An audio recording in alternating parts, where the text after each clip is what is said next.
The 20th century was one marked by the decline of powerful elites and the growth in relative power of the formerly downtrodden, whether that was marked by economic class, race, religion, or gender. This was especially prevalent in the post-war period and was marked in the West by popular movements seeking equality or even equity, like the Civil Rights Movement or that of second-wave feminism. I'm your host David, and today we are going to start examining the role of women in the post-war period, one where the social freedoms they had found in the war years were being restrained and the effects and impacts that had on American society. This is the Cold War.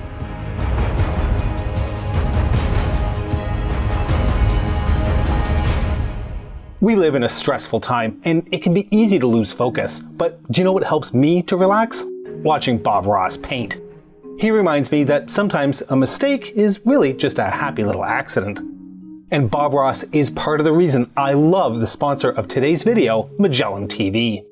If you've ever wondered about how Bob Ross became an art phenomenon, then you need to watch Bob Ross, the Happy Painter. This documentary examines how one local TV commercial evolved into a figure who continues to inspire millions around the world.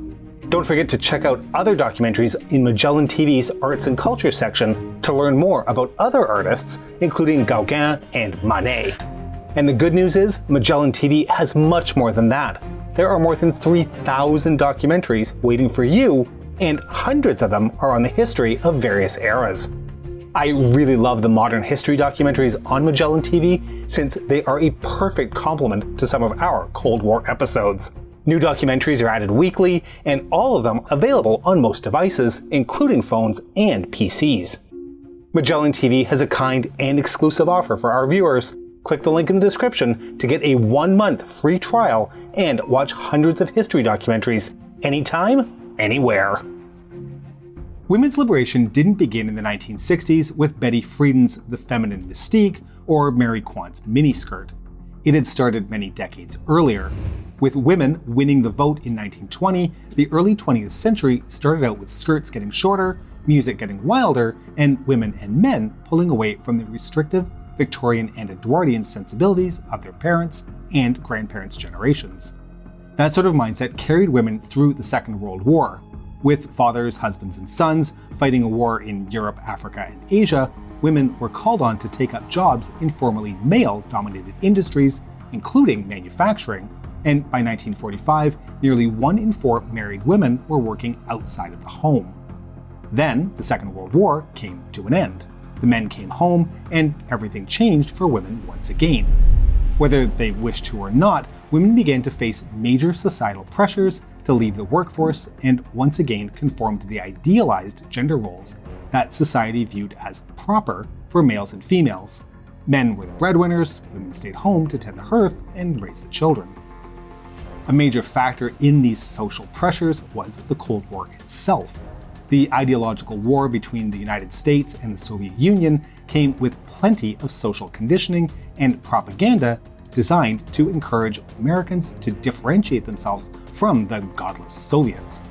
The lack of adherence by the Soviets to traditional gender roles was a major talking point in American popular culture. Female Soviet athletes at the 1952 Olympic Games were described by commentators as Amazons from the Russian steppes, who were unsexed, mannish, ponderous, tank-shaped, husky, and hefty. Soviet women marched off to factories, taking on heavy labor-based jobs that flew in the face of traditional American views of femininity. Soviet women knew nothing of fashion or makeup, and their physical work made their bodies unfeminine and physically unappealing to Western beauty standards. As the Shreveport Times put it in 1959, they can mix and carry mortar and set ballast steel rails on the railroads. They are female, but not, in our word, feminine. As a result of this propaganda and the deep-rooted fear of communism, enforcing traditional gender roles and behaviors became a patriotic duty. Now, outside of the traditional gender roles of clothing and makeup and the physical female form, there was a growing social expectation that marriage and domesticity was the American dream. This too was partly the result of a need to differentiate America from the Soviet Union. In a 1951 article, the New York Times wrote that in the USSR, quote, married women have to take jobs in the majority of cases because their husbands do not earn enough to support their families at the prevailing high prices. Yet they concurrently have to bear the burdens of keeping house and raising children. This is a peculiar kind of equality and progress. By this notion, therefore, in America it was correct for the man to be the breadwinner and for the woman to be homemakers. Books like Dr. Spock's Baby and Child Care, first published in 1946, encouraged the idea of the child-centered family and pushed the idea that motherhood was meant to be the central focus of women's lives. Well, and their marital duties to their husbands, naturally. In 1940, women were having on average 2.1 children, while in 1960 they were having 3.5 children. While women were going to college more in this era than they had been previously, rising from 3.8% of women holding a degree in 1940 to 7.1% by 1965, it was commonly joked that women were attending college to receive a MRS degree, a Mrs. degree, implying that they were attending college in order to meet a man who would be educated and therefore would get a successful job. Getting a ring on your finger early was considered a high priority for women in post-Second World War society. The average age of marriage for women in the 1950s and 1960s was only 20 years old, and if a woman was still unmarried when she reached her mid-20s, she ran the risk of being deemed an old maid, and people assuming that there was something wrong with her. This was a view upheld by books like Marina Farnham and Ferdinand Lundberg's 1947 Modern Woman: The Lost Sex. The book pathologized single women, working women, and other non-feminine women who rejected their maternal duties as psychologically disordered. They wrote that the, quote, loss of the self-contained traditional home had caused women's inner balance to become upset. On that new medium invading home, television, shows like Leave It to Beaver, The Adventures of Ozzie and Harriet, and The Donna Reed Show further enforced these ideas of the ideal woman as a quintessentially white, middle-class housewife who stayed at home to rear children, clean house, and bake cookies. Popular women's magazines also touted the idea that women should have babies while you're young, asked if you were training your daughter to be a wife, and pressing the idea that a woman's life could be fulfilled by the business of running a home. Look magazine in 1956 called the housewife a wondrous creature that marries younger than ever, bears more babies, and looks and acts far more feminine than the emancipated girls of the 1920s, and gracefully concedes the top job rungs to men. In 1955, Housekeeping Monthly published The Good Wife's Guide, which reminded women to have dinner ready, have her makeup done, and the house clean when her husband came home. Included in this guide are things like greet him with a warm smile and show sincerity in your desire to please him. Don't ask him questions. Remember, he is the master of the house, and a good wife always knows her place. Even the consumer advertising of the era pushed this idea with ads like this one from Hoover, which states that Christmas morning she'll be happier with a Hoover, with a woman joyfully stroking a new vacuum. Or consider this advertisement for Tide laundry detergent that proudly declares, Tide's got what women want. What about this advertisement for Pyrex, which announces that successful marriages start in the kitchen, and talks about the girlhood dreams of planning lovely meals for her man? While most of domestic life described previously sounds terribly dated to modern ears, how did the women of the time feel about the social pressures visited on them to maintain these strict traditional roles? Well, despite assurances from Dr. Spock and Marina Farnham on how women's mental well-being revolved around the domestic sphere, the truth is that there were many signs that women were perhaps not all that enthusiastic about the role that they were being asked, or told, to play in American society. The most obvious of these signs is the increasing dependence on tranquilizers by suburban women in the 1950s and 1960s. Immortalized by the 1966 Rolling Stones song Mother's Little Helper, although we fully acknowledge that song was specifically about Valium, a drug that came slightly later than the time period we're talking about, this trend towards prescription abuse saw 1 in 20 women taking the drug reprobamate, also known as Miltown, by 1956. By January of 1957, over 1 billion tablets of the drug had been sold, and even though the monthly production of the drug was 50 tons, it was not enough to keep up with the demand. Now, we aren't suggesting that it was only women or even just housewives alone who were partaking in the tranquilizer craze, but by 1960, women were twice as likely as men to be taking tranquilizers, and the advertising campaigns often targeted suburban housewives specifically. The pills were highly popular in the Hollywood scene, to the point where alcoholic cocktails incorporating the drug became popular, with names like the Milltown cocktail, which was a Bloody Mary with a twist, a single Milltown tablet. There was also the guided missile, a double shot of vodka and 2 Milltowns, as well as the Milltini, a dry martini in which a Milltown pill replaced the customary olive. Advertisements for the tranquilizer Butasol had taglines like "Now she can cope," presented alongside pictures of suburban housewives calmly handling the rambunctious behaviors of their children, promising a daytime sedative for everyday situational stress. Advertisements and informational brochures promised that pills like Milltown would allow women to calmly handle the daily stresses of life, from grocery shopping to PTA meetings to family dinners. In one 1956 article for Cosmopolitan, a doctor even reported the effectiveness of tranquilizers in aiding women who abhorred marital relations with their husband, claiming that barbiturates would get wives who were frigid when it came to sex to respond more readily to their husband's advances.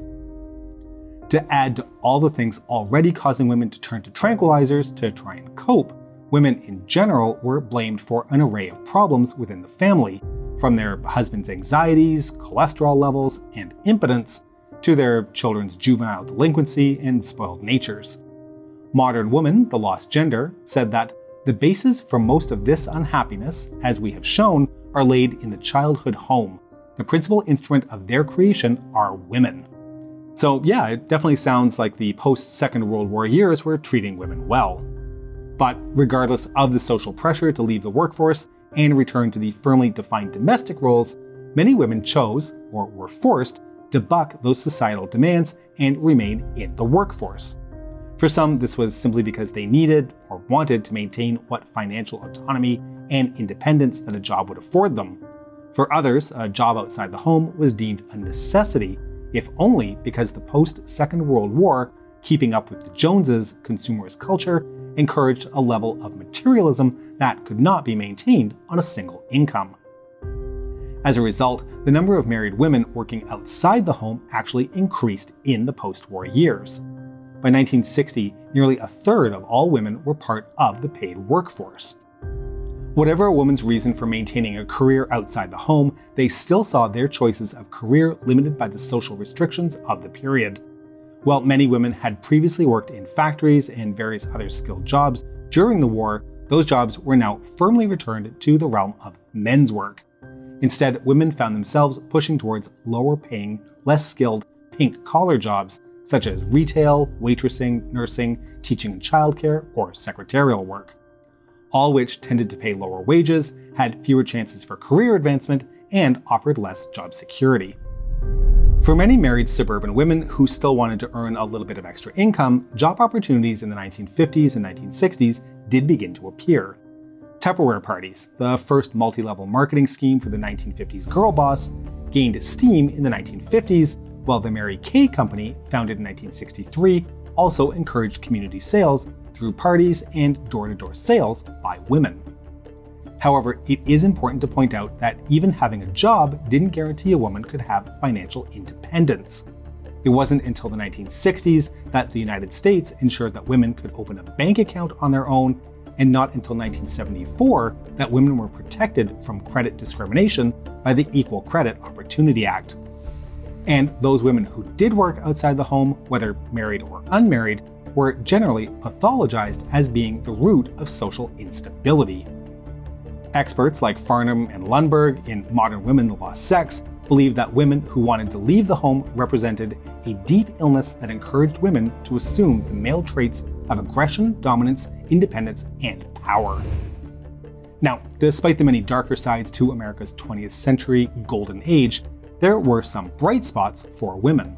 Farnham and Lundberg's Modern Woman, the Lost Sex had lasting sociological and psychological impact, but it also was one of the pieces which Betty Friedan directly critiqued and responded to in her 1963 book, The Feminine Mystique, often seen as the start of second-wave feminism.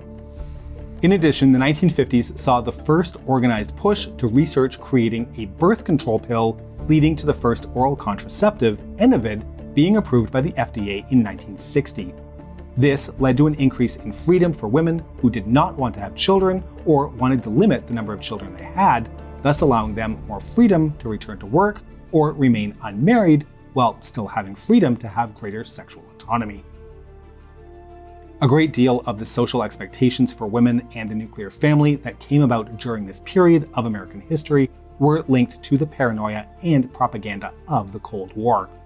The us versus them mentality created a deep-seated need to differentiate American culture from that of the Soviets, both through economic and religious ideology, but also in the very basis of how the family was structured.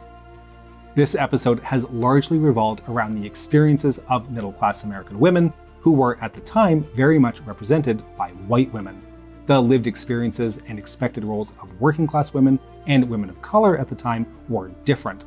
But these roles were not aligned to the so-called American dream, the white picket fence and 2.5 children playing in the yard.